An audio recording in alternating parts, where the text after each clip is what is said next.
Friends, இப்போ என்ன பார்க்க போகிறோம்னா பருப்பு தான் வைக்க போகிறோம். பருப்பு வேக வச்சு எடுத்திருக்கேன் பாருங்கள். உப்பு பருப்பு தான் வைக்க போகிறோம். சரி வாங்க எப்படி செய்யுதுன்னு பார்க்கலாம். இப்போ பாருங்கள், எண்ணெயை ஊற்றிருக்கேன். லைட்டாக கடுகு சேர்த்துக்கலாம். ஒரு ஸ்பூன் கடுகு சேர்த்தாச்சு.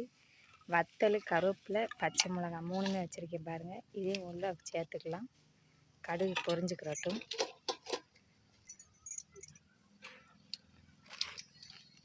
யாருக்கெல்லாம் சமைக்கிறது ரொம்ப பிடிக்குமோ கமெண்டில் சொல்லுங்கள். இன்றைக்கி உங்கள் வீட்டில் என்ன சமையல்னு சொல்லிடுங்க. பாருங்கள் பொரிஞ்சிருச்சு. இப்போ சேர்த்துக்கலாம்.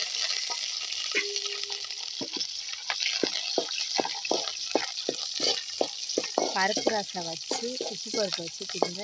இது கூட இந்த ஸ்டேஜில் பருப்பு வச்சுக்கணும். இப்போ பாருங்கள், பருப்பு வந்துச்சு, கொதி வந்துச்சு. இது நல்லா கெட்டியாக ஓட்டி இறக்கணும்னா அவ்வளோதான். பருப்பு டேஸ்ட்டாக இருக்கும்.